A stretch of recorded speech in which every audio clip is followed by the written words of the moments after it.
nata e porção adquirida. Então, a respeito de fato e não de julgamento, é que o magistrado perguntou qual a opinião sobre aqueles crimes que houve e que tiveram o julgamento do Supremo Tribunal Federal. O julgamento é uma referência apenas, a pergunta é sobre o fato criminoso. Então quer saber, não, a opinião do fato criminoso, a opinião do mensalão. O que ele acha do mensalão? Não acha nada. Pois não, como não? Ele tem que dizer. Mas ele tem que dizer. Mas ele tem que dizer. Mas ele tem que dizer sim ou não. Tem que dizer sim ou não. Com licença, eu vou interromper a gravação pelo tamanho do áudio e já retomamos. Mas assim, a questão já foi posta muito bem pelas partes e o juiz daí decide.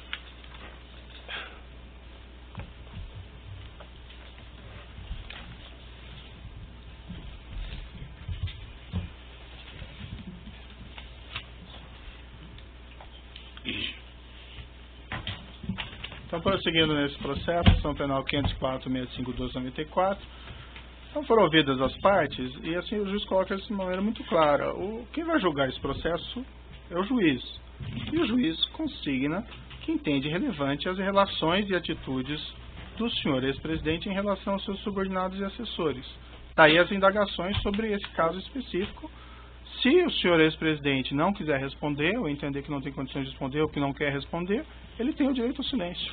Certo? Então, resolvida a questão. Vocês podem repetir a pergunta? Porque eu não fiz a pergunta, eu não pude ainda fazer a pergunta porque os defensores não deixaram, mas eu posso prosseguir. Foi feita a pergunta, a impugnação é à luz da pergunta de vocês. Parece até incompreensível, eu não consegui compreender. Eu fiz as afirmações de uma linha de perguntas que eu vou iniciar, mas foi interrompido pelos defensores com suas questões. Eu imagino que as questões sejam resolvidas, podemos ir adiante, certo? Senhor ex-presidente, o senhor deu uma entrevista em 2005, 9 semanas após esse escândalo mensalão, a uma jornalista brasileira que trabalhava na França, Melissa Monteiro, que passou no Fantástico. Essa entrevista é disponível, inclusive, na Rede Mundial de Computadores e se encontra juntada nos autos. Na ocasião, o senhor disse o seguinte, e aqui citando com aspas: nós precisamos aproveitar esse momento que está acontecendo no Brasil para sermos mais duros, para criarmos mais mecanismos de proteção do Estado brasileiro. E vamos fazer, gostar quem gostar, doa quem doer. Nós vamos continuar sendo implacáveis na apuração da corrupção. O senhor se recorda dessa entrevista? A defesa técnica recomenda que o interrogando não responda a perguntas feitas fora do tema probando, fora do que está na denúncia. Senhor presidente, o senhor pode seguir a orientação técnica da sua defesa? Dos advogados, porque... O Ministério Público só gostaria de fazer uma parte, excelência. Doutora, a questão já foi resolvida. Ele tem o direito ao silêncio, se ele pode exercer esse direito ao silêncio sobre as questões feitas, certo? Não vamos voltar a esse tema. Na mesma entrevista, senhor presidente, o senhor declarou o seguinte, e aqui citando aspas: olha, o PT, se cometeu erro, a minha tese é que o PT tem que explicar à sociedade brasileira que erro cometeu, explicar para a sociedade como vai consertar o erro cometido pelo PT. O que o PT fez do ponto de vista eleitoral é o que se faz sistematicamente no Brasil. Eu acho que as pessoas não pensaram direito no que estavam fazendo, porque o Partido dos Trabalhadores tem na ética uma das suas marcas mais extraordinárias. Não é por causa de um erro de um dirigente ou de outro que você pode afirmar que o Partido dos Trabalhadores está envolvido em corrupção. Salvo opinião divergente do interrogando, a defesa técnica recomenda o mesmo. Eu não fiz a pergunta, hein, doutor, mas prosseguindo aqui o trecho. Eu acho que o PT teve um problema, sabe que é, da questão da direção. Houve um tempo no qual os melhores quadros da política de esquerda no Brasil eram dirigentes do Brasil. Eram dirigentes do PT. E depois que nós ganhamos prefeituras, governos estaduais e eu ganhei a presidência, vários desses quadros vieram para o governo, o que deixou a direção fragilizada, muito enfraquecida. Por isso teriam cometido erros que outrora não cometeríamos. Aqui fecho aspas. Aí sim, uma indagação, e como eu disse, o senhor fica à vontade para exercer o direito de silêncio e não responder. O senhor ex-presidente pode esclarecer o que o senhor estava dizendo? Eu vou seguir a orientação dos advogados. O senhor ex-presidente reconheceu que havia um esquema de corrupção ou de caixa 2 praticado pelo Partido dos Trabalhadores que compunha o mensalão? A recomendação é a mesma, fora do tema da denúncia. O senhor pode responder, tem que responder que não vai responder, então. Eu vou seguir a orientação dos meus advogados. O senhor, quando declarou, o senhor mencionou em erros de um dirigente ao outro nessa entrevista. O senhor pode especificar quem seria um dirigente ou outro que teriam errado e caído em tentação nesse episódio? A recomendação é a mesma. Senhor ex-presidente, com toda a sua influência no Partido dos Trabalhadores, o senhor solicitou, após o mensalão, a eles que apurasse esses fatos internamente a fim de identificar responsáveis e expulsá-los? É a mesma coisa. Ainda em 2005, senhor ex-presidente, o senhor proferiu em 12 de 2 de 2005, na Grande do Torto, um discurso na abertura de uma reunião ministerial, também disponível na internet.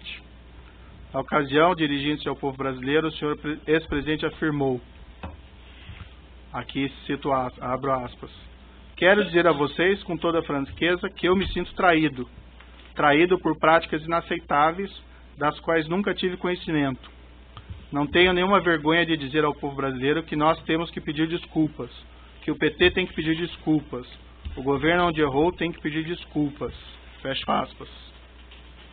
O senhor ex-presidente pode esclarecer quem teria traído o senhor, a que o senhor se refere nesse trecho? Eu vou seguir as orientações do advogado. O senhor pode esclarecer quais seriam essas práticas inaceitáveis às quais o senhor ex-presidente se referiu? Toda pergunta a esse respeito, vamos considerar que eu vou acatar a orientação dos meus advogados. O senhor ex-presidente sabe me dizer se o Partido dos Trabalhadores pediu desculpas ou apurou a eventual responsabilidade de seus membros? Mesma coisa. Excelência, Vossa Excelência não está aqui julgando o Partido dos Trabalhadores e nem fazendo um julgamento político do governo do ex-presidente Lula. Então essas perguntas me parecem pertinentes a quem quer julgar um partido, o que é competência do Tribunal Superior Eleitoral, ou de quem quer fazer um julgamento político. E se continuar a mesma linha, a orientação de defesa vai ser a mesma. O ex-presidente não está aqui para ser submetido a um juízo de avaliação da política, um julgamento político. Ele está aqui para responder sobre os fatos que são objeto de uma acusação específica que envolvem 3 contratos celebrados entre a Petrobras e a OAS e um apartamento triplex no Guarujá. Qualquer outro julgamento que Vossa Excelência queira fazer será um julgamento fora da lei e de natureza política. E como eu expliquei já anteriormente, voltando novamente a essa questão, o entendimento do juiz é compreender a relação entre o senhor ex-presidente e os seus subordinados, assessores ou pessoas que eventualmente tenham praticado crimes durante seu governo. A afirmação do senhor ex-presidente, que ficou muito claro, é que o senhor não compactua com qualquer espécie de criminalidade. Daí a necessidade que eu entendi aqui de fazer essas perguntas para obter esclarecimento sobre esses seus pronunciamentos anteriores a respeito de fatos aqui criminosos, certo? Mas o senhor fique bastante à vontade para seguir a orientação dos seus defensores e exercer o direito ao silêncio. Deixa eu só dizer uma coisa, doutor. Eu, na verdade, tenho horas e horas para falar sobre esse assunto. Uhum. Mas uma coisa que é importante ter claro é o seguinte. Isso já passou.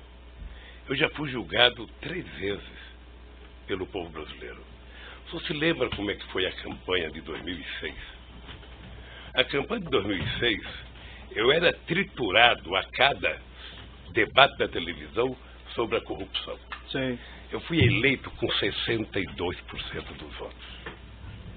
Quando terminou o meu mandato, em outubro de 2010, quando a gente elegeu a presidenta Dilma, foi a outra aprovação minha. Mas em setembro, doutor Moro, eu alcancei 87% de bom e ótimo nas pesquisas de opinião pública, 10 de regular e apenas 3 de ruim péssimo, que deve ter sido no gabinete do Comitê dos Tucanos.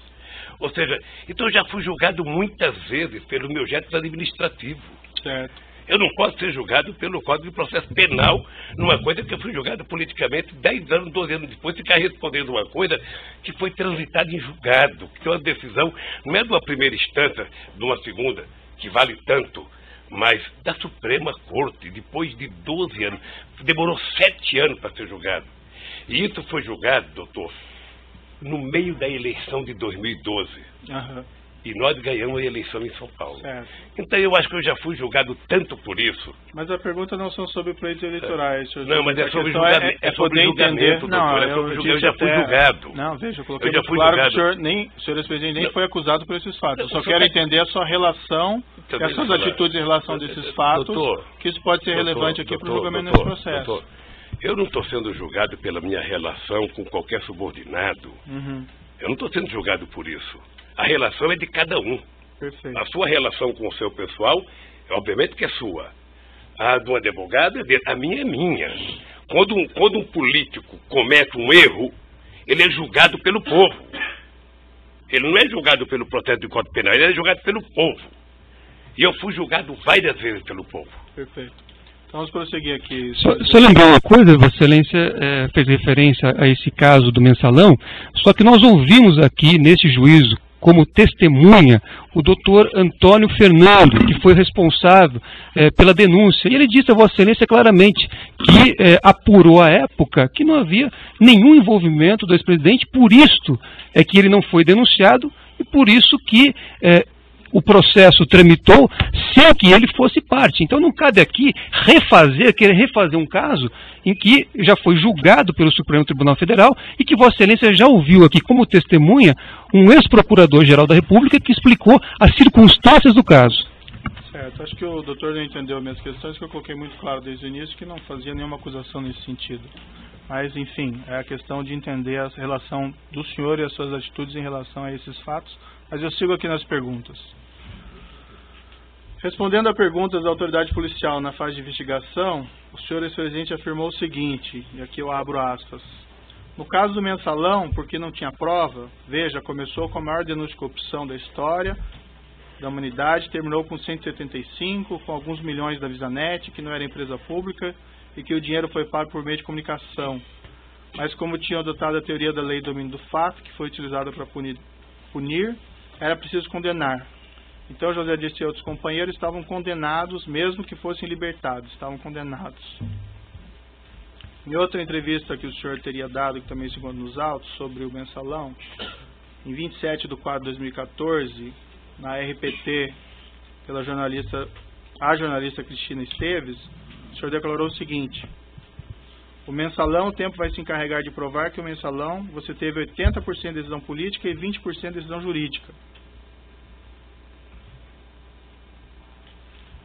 Mais adiante na entrevista, o senhor disse o seguinte: eu só acho que essa história vai ser recontada, é apenas uma questão de tempo, essa história vai ser recontada para saber o que aconteceu de verdade. Eu acho que tem muita coisa para se contar sobre esse processo foi um massacre para destruir o PT, e não conseguiram. Essas afirmações que o senhor fez à autoridade policial em 2016 e a entrevista em Portugal em 2014 são bem diferentes daquelas declarações que o senhor fez em 2005 e que eu mencionei há pouco. O senhor ex-presidente pode esclarecer a contradição? A recomendação da defesa técnica, Excelência, é que esse tema não integra a denúncia e esse assunto já foi julgado pelo Supremo Tribunal Federal, não cabendo aqui qualquer reavaliação do caso. O senhor prefere não responder, seguir a orientação dos seus advogados? Quem sabe, doutor, um dia alguém promove um debate na Universidade Federal aqui de Curitiba, a gente possa participar junto e eu responder tudo isso.